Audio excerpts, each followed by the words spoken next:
adalah drawing work below lowest floor finish yang kita dah belajar pun awal semester hari tu dan juga dalam ODL punya sesi kan 2-3 minggu lepas. Jadi pertama untuk assignment kita, make sure you all baca notes yang dibekalkan baca notes yang dibekalkan ini. Dalam notes ni dia menceritakan dia punya spesifikasi lah dan juga data-data yang kita nak gunakan untuk kita punya structure nanti. Okey, drawing pertama notes, drawing yang kedua. Drawing kedua ini adalah untuk dia punya footing layout plan. Okey, footing layout plan ni sebelum ni saya minta you all buat footing 2 kan? Tu footing 1 boleh pergi tahu tak? Respon tak? 2 ke 1? Saya tak ingat dah. Footing 2 saya tak ajar lagi. Footing 2 saya tak ajar lagi. Footing 1 je kan? Tak apa. Tak apa. Dia sama je 1 dengan 2 tu, tak apa kan. Okey. Jadi apa yang saya nak dalam assignment, make sure you all cover untuk footing 1 F1. Sila tanda F1. F1 you all buat untuk footing. Okey. So untuk footing tu F1 since saya bagi you all buat F1 ni very simple lah kan. So F1 apa yang saya nak you all cover untuk excavation. Okay, lepas excavation kita ada concrete, lepas itu ada formwork, lepas itu kita ada reinforcement untuk F1 sahaja. Okay, right. So kalau dalam plan kita ni ada F1 ada 1, 2, 3, 4, 5. So darablah dengan 5, 6 yang footing kita yang ada dekat dalam ni kan. So tolong gabungkanlah, maksudnya work below untuk foundation untuk bahagian footing ni masuk bawah assignment kita. Ya. Right, F1. Ingat F1 yang seterusnya ini dia punya ground floor plan. Ground floor plan ni dia menunjukkan kita punya layout floor kan. Layout ground floor punya layout, kedudukan beam tu kat mana you all boleh lihat. So dia ada juga grid line ni membantu you all untuk nak check dekat mana kedudukan dan juga ruang-ruang yang ada dalam bangunan kan. So dia punya grid line tu. Okay. So yang ini saya akan bagi untuk di bawah tadi saya dah bagi foundation untuk F1 kan. So yang ini pula saya nak you all buat foundation slab, ground floor slab. Okay, ground floor slab bagi area yang saya akan tetapkan. Okay, area yang saya maksudkan adalah you all buat dengar you all, saya nak you all buat A hingga 1A. Okay. 1 hingga 1A. 1 hingga 1A. Right. 1 hingga 1A. Manakala grid line bahagian horizontal, saya nak you all buat A hingga D. A hingga D. A hingga D. Maksudnya portion ini sahaja you all ambil untuk dijadikan kita punya taking off. Boleh Boleh sir. Okay, so saya pun ada take note sini juga. Untuk slab, you all ambil 1 hingga 1A. Okay. And then untuk dia punya horizontal dia A hingga D. Okay, itu adalah dia punya grid line yang saya bagi. So, apa yang ada dalam slab? Okey, apa yang ada dalam slab, kau tengok pada detail yang kita dah belajar sebelum ini adalah concrete, formwork, reinforcement ataupun BRC. Okey. Okey. Okey, insya-Allah saya akan tulis dia punya ringkasan sikit di Google Classroom. Sir, ada orang baru nak masuk. Ada orang nak masuk. Okey. Apa tak ada nampak pun ni, tak keluar. Tak keluar pula. Sekejap. Tak keluar pula sini. Tak apa, tak apa. Yang tak boleh masuk tu apa nama ni, boleh tengok dekat YouTube. Nanti saya upload sesi ni dekat YouTube. Nah. Baik, kita sambung. Boleh. Okay, so bagi tahu kat rakan-rakan kita yang tak boleh masuk tu, tengok kat YouTube lah. Kan tunggu nak masuk lagi, take time pula kan. Okay, simpan data sikit. Alright, so kalau kita lihat, saya nak you all buat tadi untuk ground floor slab adalah ni, this area lah. This area ni. Nampak? 1 hingga 1A, A hingga D. So, you all buat kawasan ni lah. Sorry, saya nak betulkan sikit boleh tak? Kalau A hingga D kita lajak dah tu. Untuk bahagian atas, you all ambil A hingga C A hingga C. Take note A hingga C. Iaitu daripada A hingga C. You all measure this area lah. Ini area yang saya highlightkan di sini. Allah penuh semua. Allahu Akbar. So boleh nampak area yang saya nak ni Okay, selesai untuk ground slab. Okay, seterusnya. Ini dia punya detail bagi F1. F1. Okay, detail F1. So detail F2 nanti saya kongsikan macam mana perkiraan dia, tak apa. Abaikan dulu F2. Saya fokus pada F1 yang sini fokus dulu pada F1. Sebab F2 ni dia ada beza sikit sebab dia ada macam trapezium sikit ke atas ni kan. Area yang macam sloping tu. So dia ada formula sikit kat situ. Right. So seterusnya drawing kita ada bekalkan column stump schedule. Column stump schedule ni kegunaan dia kat mana? Kegunaan dia untuk you all kira column stump lah di bawah footing tadi kan. So footing yang saya nak you all buat apa nama ni, kalau ikutkan pada kita punya column stump schedule ni. Okay. Yang saya nak you all buat, dia tak bagi sini. Okay, tak apa. Okay, footing yang saya nak you all buat yang mana untuk F1 ni. Nampak? Ada footing dimension kat sini kan? F1 ni. Boleh tak? Boleh, ni kolom stump schedule kan? Tapi yang ni F1 tadi saya dah beritahu kan, F1 yang saya minta you all buat kan? Dia punya column stump pula ni. You all tengok dekat F1, you all apply column stump ni untuk F1 punya footings.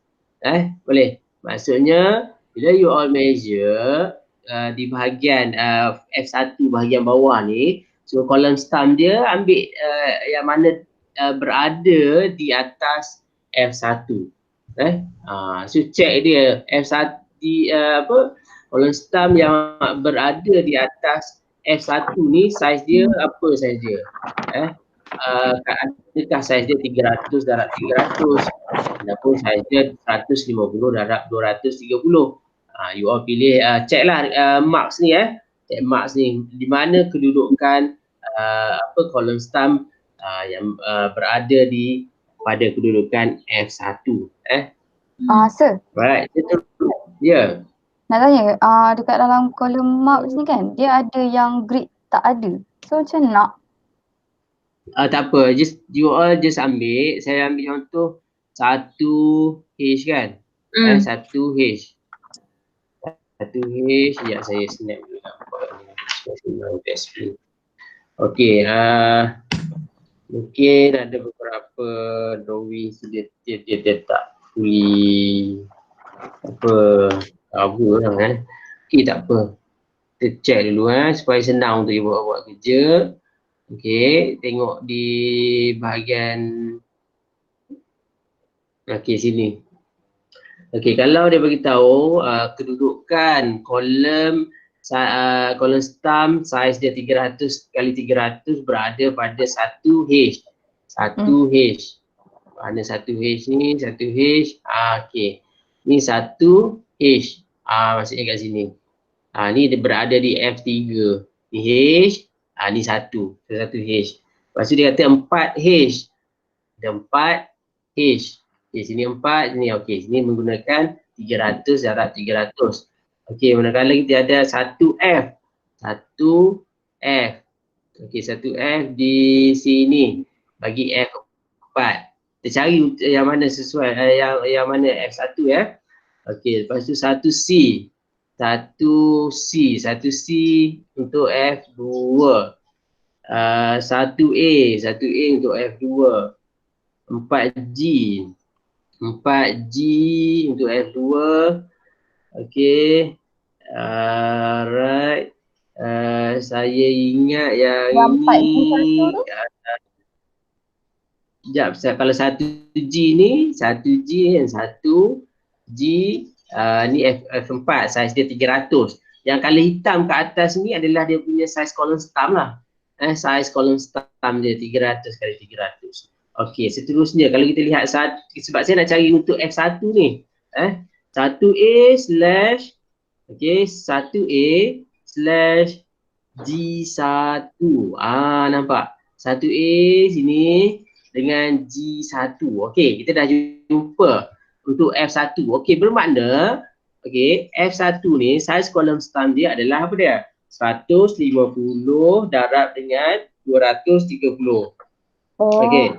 150 darab dengan 230. So you all just guna yang ni je lah. 150 darab 230 je lah. So 300 tu abaikanlah. Sebab kita nak fokus pada F1 sahaja. Boleh? Boleh Nanti saya buat simple instruction dalam Google Classroom nanti. Okey. Satu lagi. Seterusnya ada soalan ke? Ada. Yang dekat 4G1 tu pun 150 kali 230. So dia punya grid tu buat sendiri ke? Tak apa, pakai dekat F1 je. You all kira yang mana berada pada F1 sahaja. F1 lah tu. Mana? Tak apalah. Oh, ada yang saiz yang besar di kedudukan F1 ya? Tak apa. Saya dah faham. Salah faham Okey, biasanya dia punya saiz tu dia tengok dia punya pada saiz footing tu. Kalau footing tu besar, so kolom dia akan besar sikit. So kalau di sini kita lihat F1 ni saiz dia kecil. Kan? So bila kecil, dia punya saiz kolom stump tu dia akan kecil lah. So kita considerkan di bawah F1 semua kolom stump punya saiz adalah 150 darab 230. Boleh Boleh. Okey, so saya proceed. Okey, seterusnya ni saya tunjuklah sikit contoh kat sini lah contoh ni F1 kita punya kolom 150 darab dengan 230 berada di sini. Consider semua F1 saiz kolom stump dia adalah 150 darab 230. Okey. Kalau you all lihat slab ni, nampak section slab ni kan? So slab ni saya nak you all measure tadi di grid line 1 hingga 1A, A hingga C. Okey, so ini adalah typical slab section. Apa maksud typical slab section? So typical ni adalah yang standard yang you all boleh apply kat mana-mana slab yang ada dalam kita punya drawings. So kalau lihat dalam detail section ni dia bagi tahu kita punya slab dia menggunakan BRC dia menggunakan BRC, dia tak guna bar reinforcement. BRC. So kena ingat BRC dia punya unit of measurement adalah meter square. Meter square dan juga meteran. Cuba tengok balik nota lah nanti. Okey, so BRC saiz yang dibekalkan di sini adalah A7. So you all gunakanlah saiz A7. Semua A7 maksudnya bahagian atas you all panggil dia sebagai top, bahagian bawah kita consider as a bottom. Kalau you all lihat dekat bawah ni dia penuh, dia fully cover kan. Bahagian bawah ni penuh. Okey, bahagian atas dia ambil sebahagian sahaja dia punya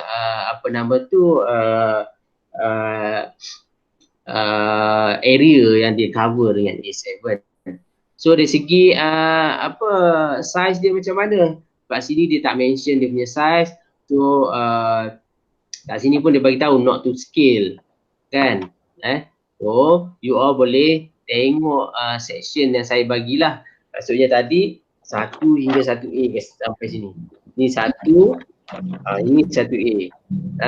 So tengok 1 hingga 1A tu panjang dia ataupun lebar dia berapa. Ni nampak ni. Nampak 1 hingga 1A lebar dia adalah 4,307 mm. Kan? Sini 4.3 meter kan? 4.3 4,307 mm. So maknanya lebar slab itu adalah 4. So kita kata panjang slab dia adalah you all tambah lah 1,800. Take note apa yang saya cakap ni, 1,830 plus dengan 1,521 plus dengan 2,134. So you all dapat dimension dia, kan? So keluasan lantai kita ni dah ada. Jadi dari segi kedudukan BRC, macam mana kedudukan dia? Kedudukan dia dekat bawah ni penuh. Mana saya tahu dia punya penuh kat bawah? Pergi tengok detail tadi, kan? Bahagian bottom saya kata penuh. So you all measure lah bahagian bawah. Penuh, kan? Ambil lah area dia ni, kan? Kalau perlu buat deduction on dia punya tepi tu, buat deduction. Size dia, you all boleh sama ada scale ataupun you all boleh buat assumption. Right? Terusnya, Saya nak tanya. Macam typical tadi slab tu kan, dia BRC ada band, so nak kena tambah formula untuk band kan macam BRC dia tak ada. BRC ni sebab dia measure dalam unit meter square dan juga meteran. Okay. So kalau yang bahagian tepi ni nampak macam band tu betul lah kan. Tapi you all boleh allow macam ni. Slab dekat atas tadi berapa ketebalan dia? 125 kan? Kan? So ketebalan slab 125. Maksudnya dia punya kedudukan bahagian tepi ni contoh ni 125 daripada atas sampai bawah 125. Sekarang ni dia punya kedudukan ke dalam sedikit dan dia masuk ke dalam beam sedikit kan. So you all assume dia punya panjang yang ini adalah 125 pun tak ada masalah. Itu penting, measurement ni kena banyak buat assumption. Right. Yang bahagian ni macam mana nak ambil? Bahagian ni you all boleh sebab since yang ni tak boleh scale, tak boleh scale, you all boleh kita tengok kita punya sini nampak ni. Sini panjang bawah ni kan you all total kan semua. Okey, untuk yang bahagian band dia ke depan sikit tu kan. You allow lah. You allow kat sini yang dia tak bagi ni kat sini adalah 1,000 mm, 1 meter. Yang ini 1 meter, yang ini 1 meter, yang ini 1 meter. 1 meter plus dengan dia ada bengkok sikit kat sini. Maksudnya sini 1,000 plus dengan 125. Bermakna sini 1,125. Boleh? Okay. So atas ni consider 1,000. 1,000 je. Yang bawah ni total lah yang tadi saya beritahu dimension, ada 3 dimension tu plus overall darab dengan 4 meter lebih kan, 4.3 meter. So dapat square meter dia. Okay.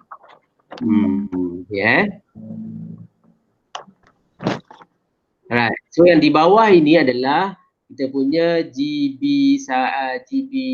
ground beam GB2, GB3, GB4. Okay, ini ground beam. Ground beam ni saya nak you all buat 3 batang ni. Okay, boleh. Pergi check dekat layout plan. Sini dia dah bagi. Bagus drawing ni dia dah bagi dah. Dia punya kedudukan dia. GB2 ni berada pada 2, 3, 4. 2, 3, 4 ni you all kira semua dia punya concrete formwork dengan reinforcement. So GB2 concrete formwork reinforcement. GB3 pun sama, concrete formwork reinforcement. Ya. Yang atas ini sebatang, kira yang ni sebatang, kira yang ni sebatang. Okey. So yang bawah ni tak payah buat lah sebab saiz dia sama lah. Just buat dua je. GB2 dengan GB3. GB2 dengan GB3. Length mana nak tengok? Length untuk distance ni you all boleh tengok dekat layout plan. So layout plan dia dah bagi tahu dah jarak di antara 2 dan 3 ni berapa meter. Boleh. So seterusnya nak tahu berapa banyak besi ada dalam GB2 ni. Tengok dekat section dia. Dia akan bekalkan section kat sebelah ni. Section ni dia bagi tahu saiz dia adalah 150 darab dengan 300. Okey.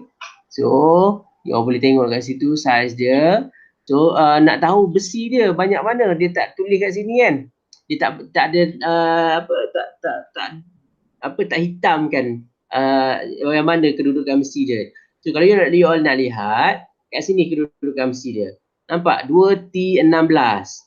Okey. 2T16 bermaksud ada 2 high tensile berada di bahagian atas beam ni. Ada 2 batang. 2 batang kiri dan kanan. Saiz dia berapa? 16 diameter. 16 diameter. So bahagian bawah, bahagian bottom, kita ada 2T20. Apa maksud 2T20? Maksud 2T20 ada 2 batang besi high tensile berada di bahagian bawah dengan diameter adalah 20 diameter. So length dia macam mana? Length dia boleh tengok dekat mana? Layout plan. Length dia berapa? Ambil length 2 ni kan. So band dia macam mana band? Band tambah lah. Macam mana tambah? Refer nota saya bekalkan sebelum ni. Boleh. Sama juga dengan GB3. GB3 kalau you lihat dekat section dia ni, dia potong bahagian beam ni kan. Nampak section 150 darab 300. So dia punya besi ada 2T12. Okey, kat sini ada 2 batang besi bersaiz 12 diameter. Akan tetapi dia tambah lagi besi 2 batang lagi saiz 12 diameter menjadikan 4T12. Ini sahaja. Okey. Sebab kita dah ada 2, campur sini 2 dia jadi 4. So yang panjang penuh adalah 2. Yang panjang separuh ni adalah 2. So 2. Faham maksud saya? Sini 2, sini 2. So dia jadi 4 on this portion. Ni bahagian top dan bahagian bottom. Okey. So bahagian dalam dia ni pula dia punya link of stirrup. Okey. Dia punya stirrup ni R8 150. Apa maksud dia? R8 adalah dia punya besi yang jenis mastic keluli lembut. Okey. 8 tu apa dia? Diameter dia. Diameter 150 apa dia? Center to center. So macam mana nak kira bilangan bagi diameter nak kira bilangan bagi length of stirrup ni?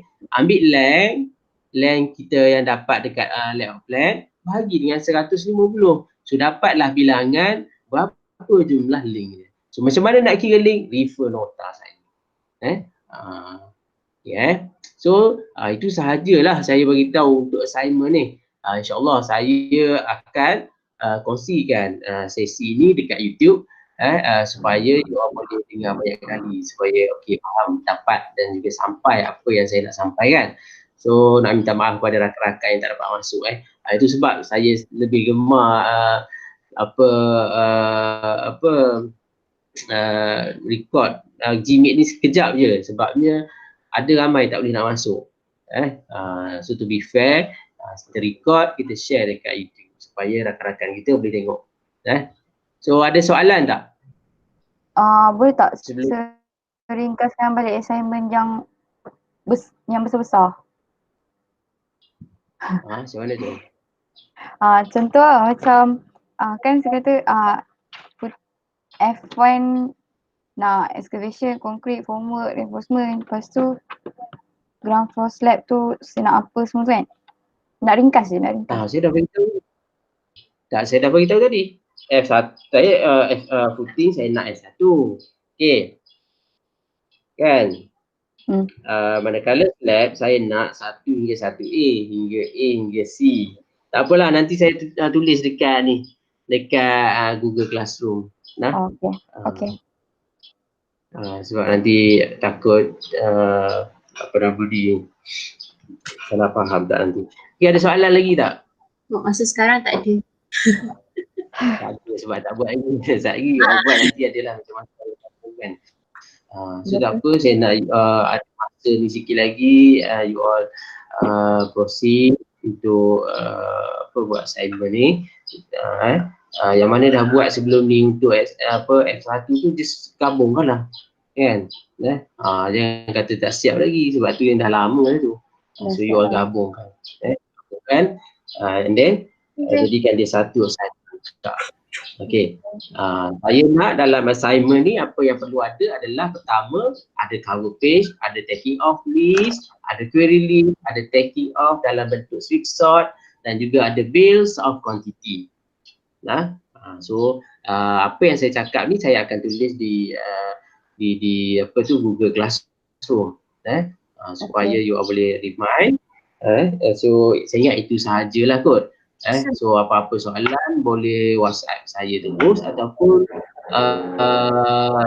terus ke Google Classroom. Bahas schedule. Sorry? Bahas schedule. Bar enforcement. Bar enforcement bagi? Untuk ground slab ni semua. Okay, untuk ground slab tu dia pakai dia pakai fabric reinforcement. So unit of measurement bagi fabric reinforcement tu by meter square. So you all boleh refer balik lecture yang saya letak kat YouTube hari tu. Saya dah explain untuk dia punya apa tu fabric reinforcement. Sebabnya dia fabric reinforcement ni dia lagi mudah daripada bar reinforcement sebab dia measure dalam unit meter square je. So untuk tips you all, fabric reinforcement ni, okay, dia kalau di bahagian bawah dia ada penuh dekat kita punya lantai, dia penuh. Bahagian bawah dia penuh. So you all ambil lah dimension yang kita punya drawing tu, tapi kena less sedikit concrete cover. Sebab apa dia kalau kita terlampau penuh sekejap lagi dia akan terkeluar daripada kita punya slab kan. So dia ke dalam sikit je lah. Sebab dia tak nak expose fabric reinforcement tu. Jadi bahagian bawah lantai memang dia penuh. Dan bahagian atas sedikit yang saya bagi tahu tu, atas tu ada semeter je. You all allow setiap atas tu bahagian top semeter dan semeter. Kan ada 3 portion tu kan. So you all just allow 1 meter dia punya width dia. Boleh. Dia punya kelebaran dia 1 meter, panjang dia berapa meter? Kalau contoh kita punya slab tadi panjang kita 4 meter. So darab dengan 4 lah. Macam itulah dia punya konsep. Tapi apa-apa pun orang boleh tanya saya lah insyaAllah. Saya akan explain lah nanti. So apa-apa kalau you nak refresh balik, rujuk lecture saya berkenaan dengan work below bahagian ground slab. Okay, so bar enforcement schedule. Okay, bar enforcement schedule, saya tak mention tadi kan.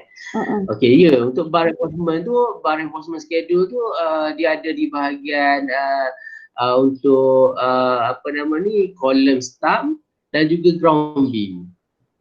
Sekalikan lah. So untuk column bar enforcement tu boleh letak dekat dalam assignment tu sekali lah. Itu ada rakan-rakan you all dah buat dia punya soft copy bar schedule kan. Saya boleh apply balik tu. Right. Okay. Ada soalan lain tak? Saya nak stop dan saya nak kepada Google Classroom. So, saya akan tulis kat situ apa benda. So you all take note. And then anything boleh tanya kat situ ataupun boleh WhatsApp. Okay. So itu sahaja daripada saya. InsyaAllah bila saya dapat record video ni daripada Google nanti, saya akan share dengan you all di YouTube. You all boleh recall balik lah yang mana rakan-rakan kita tak boleh masuk, dia boleh tengok ni. So itu sahaja daripada saya. Saya harap sampai apa yang saya nak sampaikan. So terima kasih banyak kerana meluangkan masa. Jumpa lagi insyaAllah. Assalamualaikum warahmatullahi wabarakatuh. Waalaikumsalam. Waalaikumsalam.